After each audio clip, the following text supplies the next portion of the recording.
The camel driver understood what the boy was saying. He knew that any given thing on the face of the earth could reveal the history of all things. One could open a book to any page, or look at a person's hand. One could turn a card, or watch the flight of the birds. Whatever the thing observed, one could find a connection with his experience of the moment. Actually, it wasn't that those things in themselves revealed anything at all. It was just that people, looking at what was occurring around them, could find a means of penetration to the soul of the world. The desert was full of men who earned their living based on the ease with which they could penetrate to the soul of the world. They are known as seers. And they were held in fear by women and the elderly. Tribesmen were also wary of consulting them because it would be impossible to be effective in battle if one knew that he was fated to die. The tribesmen preferred the taste of battle and the thrill of not knowing what the outcome would be. The future was already written by Allah, and what He had written was always for the good of man. So the tribesmen lived only for the present, because the present was full of surprises, and they had to be aware of many things. Where was the enemy's sword? Where was his horse? What kind of blow should one deliver next in order to remain alive? The camel driver was not a fighter, and he had consulted with seers. Many of them had been right about what they said, while some had been wrong. Then one day, the oldest seer he had ever sought out had asked why the camel driver was so interested in the future. Well, so I can do things, he had responded, and so I can change those things that I don't want to happen. But then they wouldn't be a part of your future, he said. Well, maybe I just want to know the future so I can prepare myself for what's coming. If good things are coming, they will be a pleasant surprise, said the seer. If bad things are, and you know in advance, you will suffer greatly before they even occur. I want to know about the future because I am a man, the camel driver had said to the person, and men always live their lives based on the future. The seer was a specialist in the casting of twigs. He threw them on the ground and made interpretations based on how they fell. That day, he didn't make a cast. He wrapped the twigs in a piece of cloth and put them back in his bag. I make my living forecasting the future for people, he said. I know the science of the twigs and I know how to use them to penetrate to the place where all is written.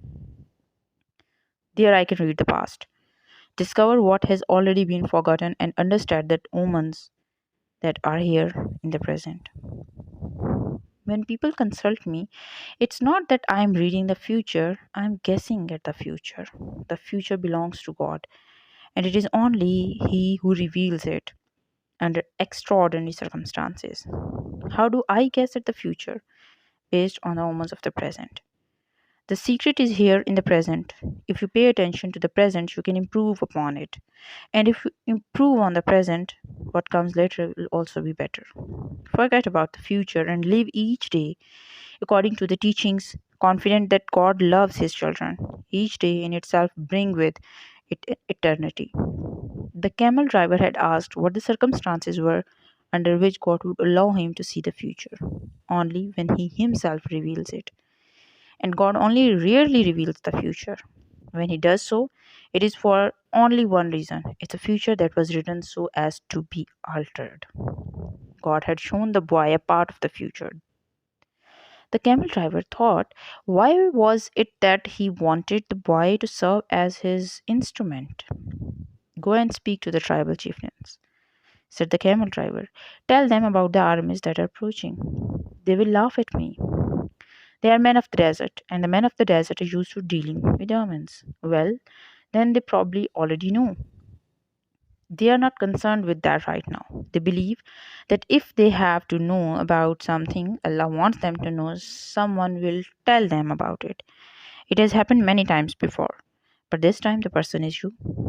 The boy thought of Fatima, and he decided he would go to see the chiefs of the tribes. The boy approached the god at the front of the huge white tent at the center of the oasis. I want to see the chief. I have brought omens from the desert. Without responding, the god entered the tent. When he remained for some time, when he emerged, it was with a young Arab dressed in white and gold. The boy told the younger man what he had seen, and the man asked him to wait there. He disappeared into the tent. Night fell, and an assortment of fighting men and merchants entered and exited the tent. One by one, the campfires were extinguished, and the oasis fell as quiet as the desert. Only the lights in the great tent remained. During all the time, the boy thought about Fatima, and he was still unable to understand his last conversation with her. Finally, hours of waiting, the guard bade the boy enter. The boy was astonished by what he saw inside. Never could he have imagined that. There, in the middle of the desert, there existed a tent like this one. The ground was covered with the most beautiful carpets he had ever walked upon, and from the top of the structure, huge lamps of hand wrought gold, each with a lighted candle. The tribal chieftains were seated at the back of the tent in a semicircle, resting upon richly embroidered silk cushions. Servants came and went with silver trays laden with spices and tea. Other servants maintained the fire in the hookahs. The atmosphere was suffered with the sweet scent of smoke. There were 8 chieftains, but the boy could see immediately which of them was the most important. An Arab dressed in white and gold, seated at the center of the semicircle. At his side was the young Arab the boy had spoken with earlier. Who is this stranger who speaks of omens? Asked one of the chieftains, eyeing the boy. It's I, the boy answered, and he told what he had seen. Why would the desert reveal such things to a stranger when it knows that we have been here for generations? Said another of the chieftains. Because my eyes are not yet accustomed to the desert, the boy said. I can see things that eyes habituated to the desert might not see. And also because I know about the soul of the world, he thought to himself. The oasis is neutral ground. No one attacks an oasis, said a third chieftain. I can only tell you what I saw. If you don't want to believe me, you don't have to. The men fell into a animated discussion. They spoke in an Arabic dialect that the boy didn't understand, but when he made to leave, the guard told him to stay. The boy became fearful. The omens told him that something was wrong. He regretted having spoken to the camel driver about what he had seen in the desert. Suddenly, the elder at the center smiled almost imperceptibly, and the boy felt better. The man hadn't participated in the discussion and, in fact, hadn't said a word up to that point. But the boy was already used to learn the language of the world, and he could feel the vibrations of peace throughout the tent. Now his intuition was that he had been right in coming. The discussion ended. The chieftains were silent for a few moments as they listened to what the old man was saying. Then he turned to the boy. This time his expression was cold and distant. 2,000 years ago, in a distant land, a man who believed in dreams was thrown into a dungeon and then sold as a slave. The old man said. Now, in the dialect the boy understood. Our merchants bought that man and brought him to Egypt. All of us know that whoever believes in dreams also knows how to interpret them. The elder continued. When the bird dreamed of cows that were thin and cows that were fat, this man, I'm speaking of, rescued Egypt from famine. His name was Joseph. He too was a stranger in a strange land, like you, and he was probably about your age. He paused and his eyes were still unfriendly. We always observe the tradition. The tradition saved Egypt from famine in those days and made the Egyptians the wealthiest of peoples. The tradition teaches men how to cross the desert and how their children should marry. The tradition says that an oasis is neutral territory because both sides have oases, and so both are vulnerable. No one said a word as the old man continued. But the tradition also says that we should believe the message of the desert. Everything we know was taught to us by the desert. The old man gave a signal, and everyone stood. The meeting was over. The hookahs were extinguished, and the guards stood at attention. The boy made ready to leave, but the old man spoke again. Tomorrow, we are going to break the agreement that says that no one at the houses may carry arms. Throughout the entire day, we will be on the lookout for our enemies. When the sun sets, the men will once again surrender their arms to me. For every 10 dead men among our enemies, you will receive a piece of gold. But arms cannot be drawn unless they also go into battle. Arms are so capricious as the desert, and if they are not used, the next time they might not function. If at least one of them hasn't been used by the end of the day tomorrow, one will be used on you. When the boy left the tent, the oasis was illuminated only by the light of the full moon. He was 20 minutes from his tent and began to make his way there. He was alarmed by what had happened. He had succeeded in reaching through the soul of the world, and now the price of having done so might be his life. It was a frightening bet, but he had been making risky bets ever since the day he had sold his sheep and pursued his destiny. And as the camel driver had said, to die tomorrow was no worse than dying on any other day. Every day was there to be lived or to make one's departure from this world. Everything depended on one word, Naktub. Walking alone in the silence, he had no regrets. If he died tomorrow, it would be because God was not willing to change the future. He would at least have died after having crossed the strait, after having worked into crystal shop, and after having known the silence of the desert in Fatma's eyes.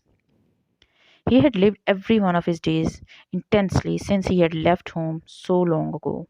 If he died tomorrow, he would already have seen more than other shepherds, and he was proud of that. Suddenly, he heard a thundering sound, and he was thrown to the ground by a wind such as he had never known. The area was swirling in dust so intense that it hid the moon from view. Before him was an enormous white horse rearing over him with a frightening scream. When the blinding dust had settled a bit, the boy trembled at what he saw. Astride the animal was a horseman dressed completely in black, with a falcon perched on his left shoulder. He wore a turban, and his entire face, except for his eyes, was covered with a black kerchief. He appeared to be a messenger from the desert, but his presence was much more powerful than that of a merry messenger. The strange horseman drew an enormous curved sword from a scabbard mounted on his saddle. The steel of its blade glittered in the light of the moon. "Who dares to read the meaning of the flight of the hawks?" he demanded, so loudly that his words seemed to echo through the 50,000 armed years of Alfayom. "It is I who dare to do so," said the boy. He was remained of the image of Santiago Matamoros, mounted on his white horse with the infidels beneath his hoofs. This man looked exactly the same, except that now the roles were reversed. "It is I who dare to do so," he repeated, and he lowered his head to receive a blow from the sword. "Many lives will be saved because I was able to see through the soul of the world."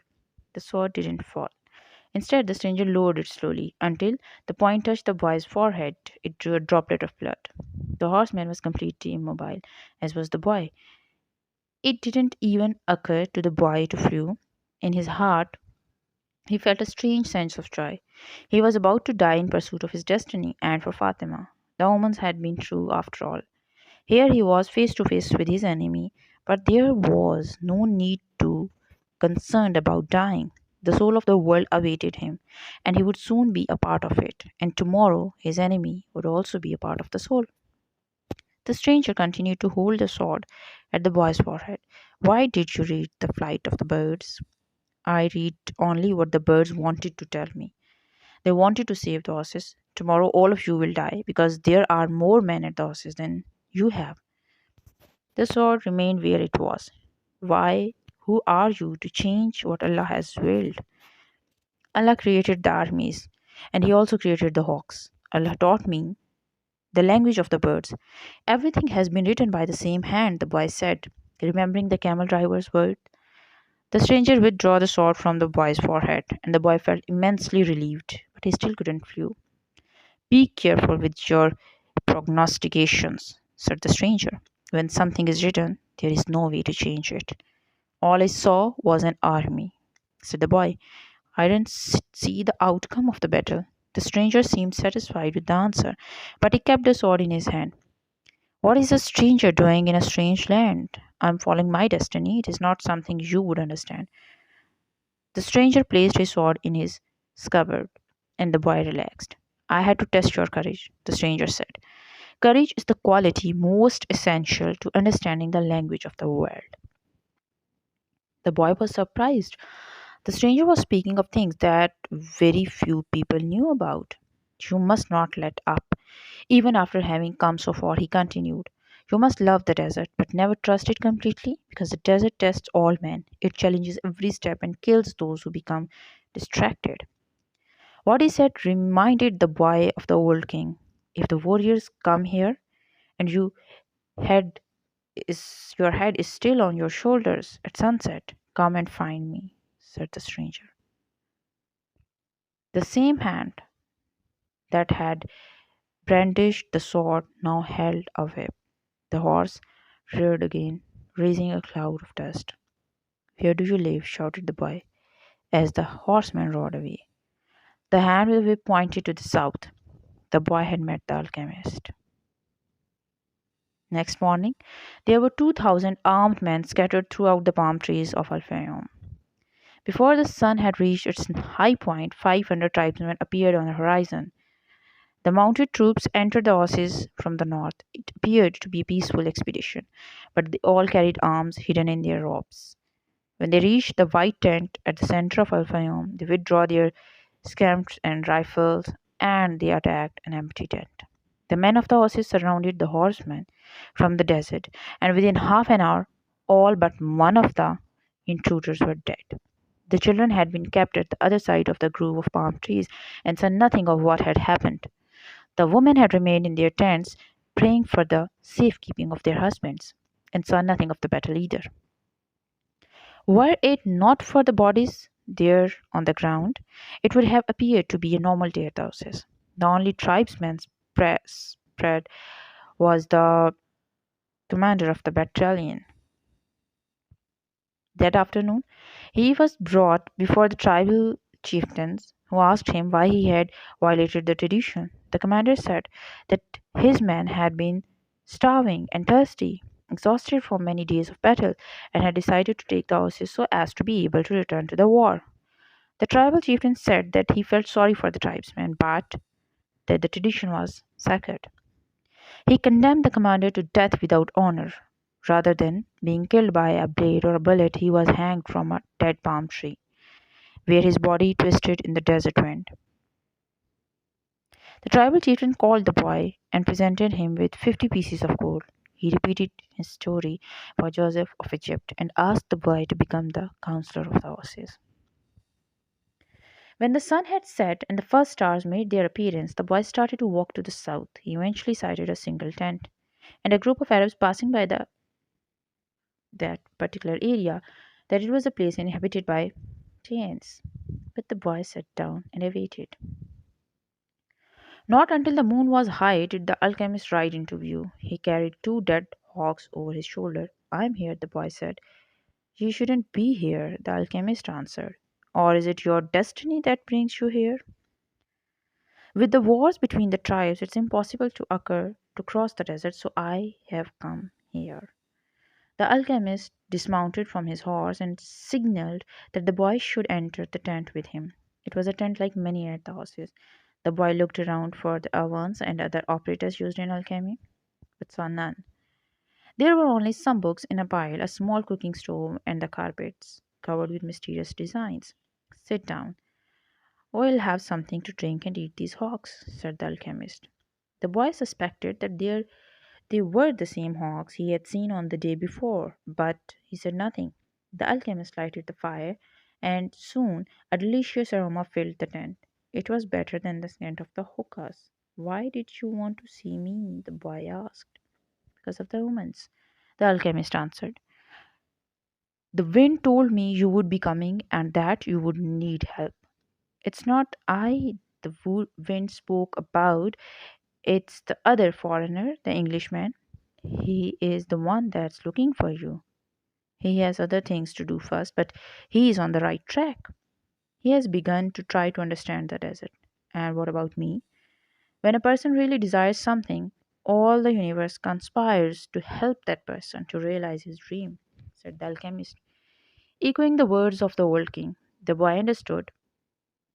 Another person was there to help him toward his destiny. "So you are going to instruct me?" "No, you already know all you need to know. I am only going to point you in the direction of your treasure."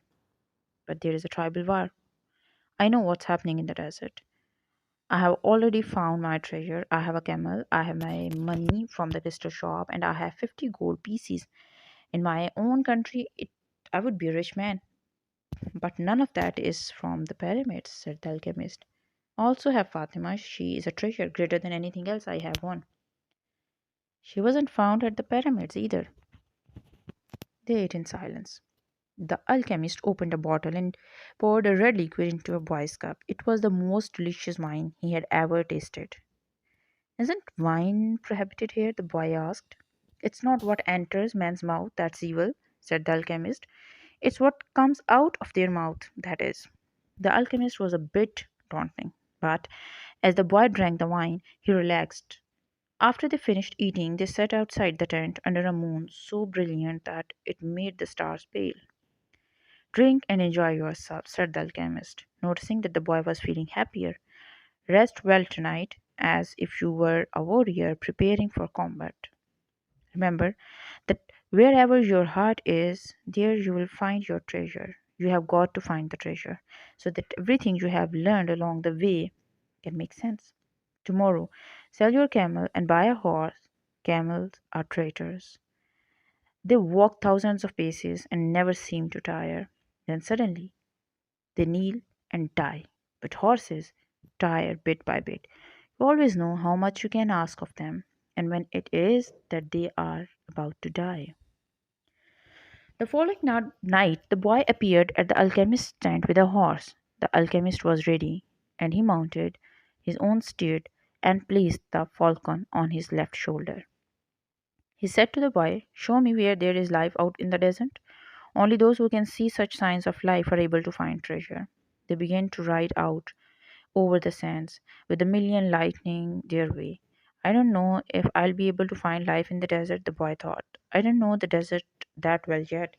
He wanted to say so to the chemist, but he was afraid of the man. They reached the rocky place where the boy had seen the hawks in the sky, but now there was only silence and the wind.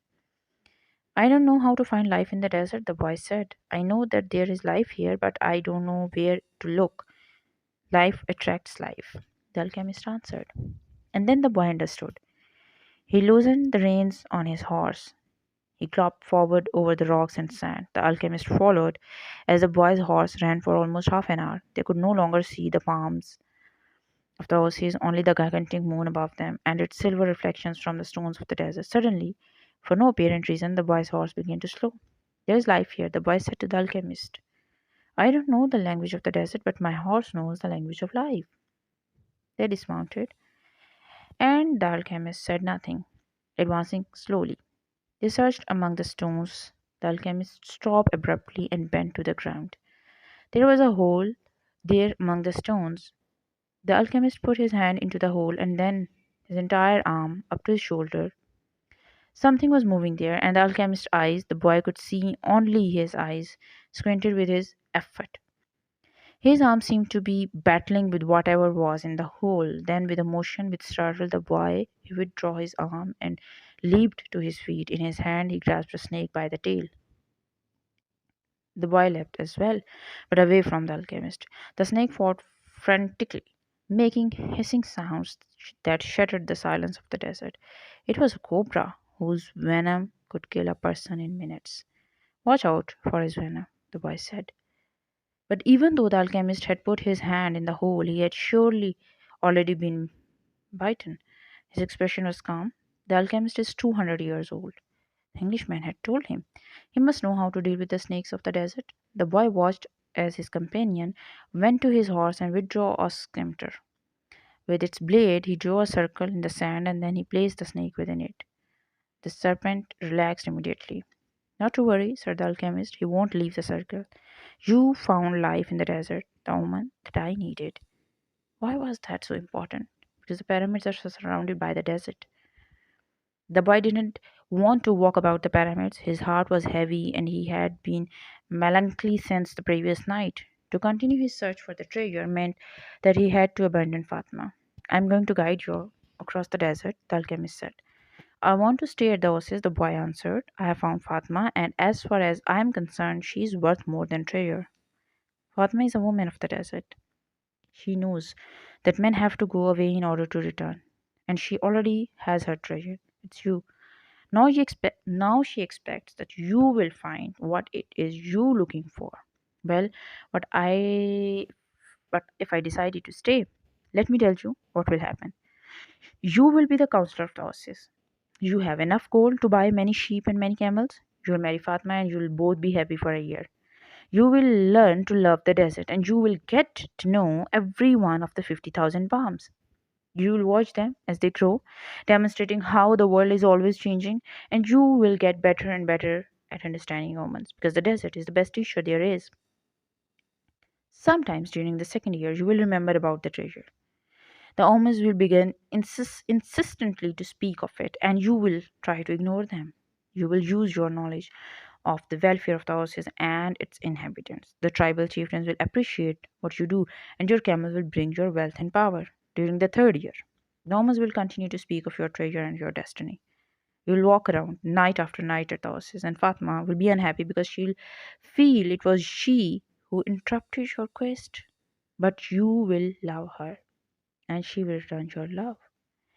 You will remember that she never asked you to stay because a woman of the desert knows what she must await her man.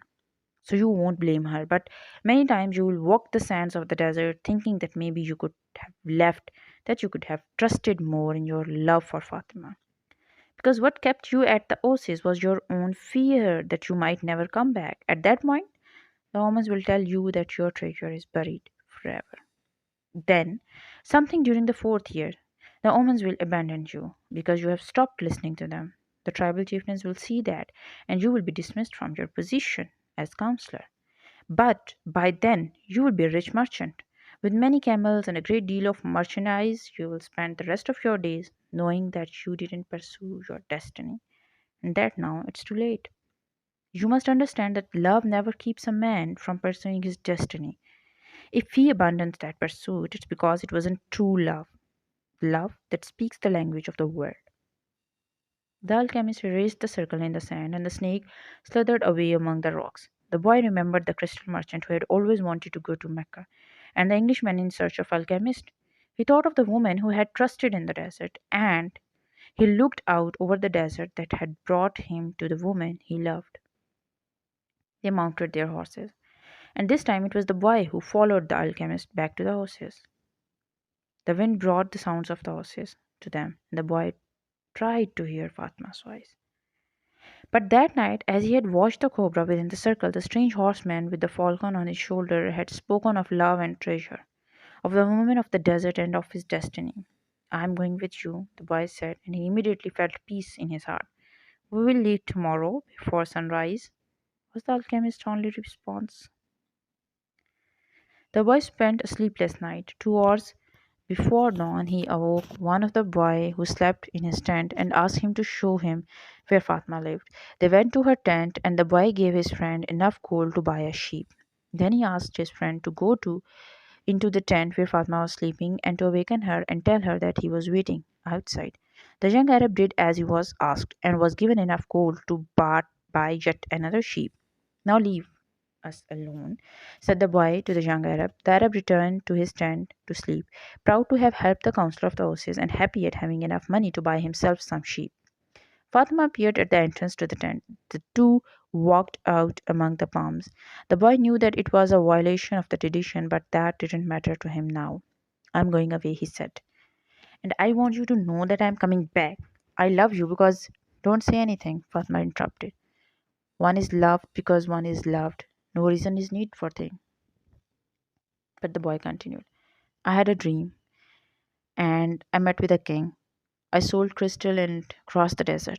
And because the tribes declared war, I went to the well, seeking the alchemist. So I love you because the entire universe conspired to help me find you. The two embraced. It was the first time either had touched the other. I'll be back, the boy said. Before this, I always looked to the desert with longing, said Fatima. Now it will be with hope. My father went away one day, but he returned to my mother, and he was always come back since then. They said nothing else. They walked a bit farther among the palms, and then the boy left her at the entrance of her tent. I'll return just as your father come back to your mother, he said.